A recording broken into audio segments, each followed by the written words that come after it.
बहुत समय पहले की बात है। ढोलकपुर गांव में, जो कि हरियाली भरी पहाड़ियों और लुष्कर खेतों के बीच बसा हुआ था, वहां दो अबला-नाशी दोस्त राम और साम रहते थे। उनकी दोस्ती गांव वालों के बीच की बात थी और लोग उनकी मित्रता की बहादुरी पर हैरान रहते थे। राम एक मेहनती और समर्पित युवक था, जिसे उसकी दयालुता और सहानुभूति के लिए जाना जाता था। वह अपने परिवार के साथ खेतों में काम करता था, जिनकी देखभाल उसके परिप्रेक्ष्य में आच्छादित होती थी। साम विपश्यंती आत्मा थी, जिसे कहानी सुनाने का बहुत शौक था। उसके साहित्यिक और नैतिक किस्से छोटे और बड़े सभी को मोहित कर जाते थे। ढोलकपुर गांव ने प्राकृतिक सौंदर्य और संसाधनों की विशेष कृपा प्राप्त की थी, लेकिन गांव वालों को एक चुनौती का सामना करना पड़ीडीडीएच रहा था। एक समय की बात है जब गांव में से बहने वाली साफ नदी में प्रदूषण होने लगा था। प्रदूषण का स्रोत एक रहस्य बन गया था और इससे गांव वालों को परेशानी हो रही थी, क्योंकि उनकी रोजमर्रा की जरूरतों के लिए वह नदी पर निर्भर थे।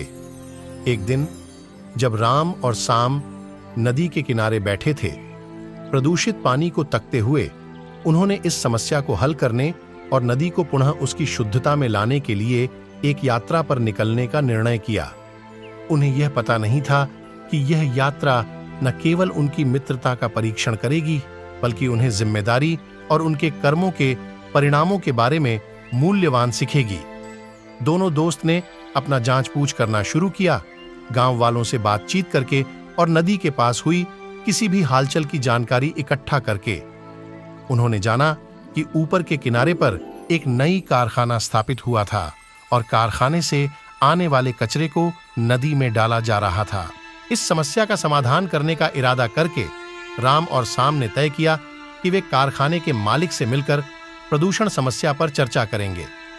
कारखाने पहुंचने पर उन्हें सख्त दिखने वाले सुरक्षा कर्मियों द्वारा भरे हुए द्वार से स्वागत किया गया। अनुकंपा से राम और साम को मालिक श्री वर्मा के साथ मिलने के लिए एक बैठक के लिए अनुमति दी गई। कुछ समय के बाद उन्हें अंत में वर्मा जी के साथ एक बैठक का समय मिला। श्री वर्मा, एक चतुर व्यापारी जो पर्यावरण के प्रति थोड़ी भी जिम्मेदारी नहीं लेते थे, ने उनकी चिंताएं खारिज कर दी, कहते हुए कि कारखाने की सफलता गांव के आर्थिक विकास के लिए अत्यंत आवश्यक है। उनके तर्कों के बावजूद राम और साम ने निर्धारित किया कि वे इस मुद्दे पर ध्यान देने का निर्णय लेंगे। विरोध का बढ़ता हुआ दृश्य देखकर श्री वर्मा ने महसूस किया कि उन्हें लोगों की आवाजों को अनदेखा नहीं किया जा सकता है। अनिच्छुक उन्होंने प्रदूषण को कम करने और अपने कारखाने से कचरे को सही ढंग से निर्गमन करने के उपायों को लागू करने की सहमति दे दी। जैसे ही नदी धीरे धीरे पुनः स्वस्थ होने लगी, गांव वाले हर्षित हो गए और राम और साम उनके समुदाय में हीरो बन गए। हालांकि यात्रा ने उनकी मित्रता पर बोझ डाला था। उनके दो विभिन्न दृष्टिकोणों, राम की व्यावहारिकता और साम की कल्पनाशीलता, ने उनके बीच में तकरार का कारण बनाया था। अपने संबंधों पर दबाव को पहचानते हुए राम और साम ने अपने पर्सपेक्टिव की महत्वपूर्णता को उचित मानते हुए तथा एक दूसरे की शक्तियों और कमजोरियों को समझते हुए अपने आप को थोड़ी देर के लिए यात्रा से हटने का निर्णय किया। इस अलगाव के दौरान उन्होंने समझा कि किसी भी मित्रता में संतुलन और समझौते की महत्वपूर्णता को। अपने रिश्ते में तनाव को समझते हुए राम और सैम ने अपने पर्यावरण संबंधी कार्यों से छुट्टी लेने और अपनी व्यक्तिगत शक्तियों और कमजोरियों पर विचार करने में कुछ समय बिताने का फैसला किया। इस अलग समय के दौरान उन्हें किसी भी दोस्ती में संतुलन और समझौते के महत्व का एहसास हुआ।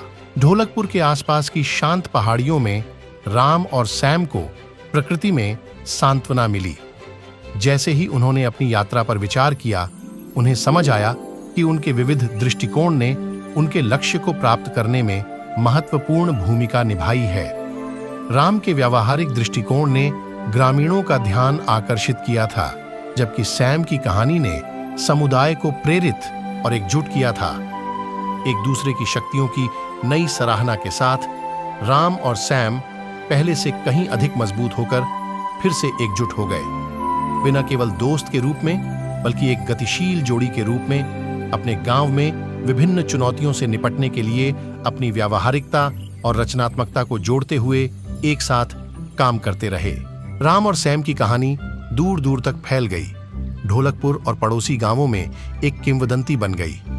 कहानी ने सामाजिक मुद्दों को हल करने में एकता, दृढ़ता और व्यावहारिकता और आदर्शवाद के बीच संतुलन की आवश्यकता के महत्व को सिखाया। और इसलिए ढोलकपुर के हृदय में नदी एक बार फिर साफ और निर्मल बहने लगी। दो की नई दोस्ती को दर्शाता है मित्र जो खराब हो चुके। यह दो दोस्तों की नई दोस्ती को प्रतिबिंबित करता है जिन्होंने चुनौतियों के तूफानों का सामना किया और पहले से कहीं अधिक मजबूत, समझदार और एकजुट होकर उभरे। ढोलकपुर गांव जो अब सद्भाव और स्थिरता का प्रतीक है, राम और सैम की निगरानी में फलता फूलता रहा। ये वे नायक थे जिन्होंने विपरीत परिस्थितियों को दोस्ती और सामुदायिक ताकत के सबक में बदल दिया था।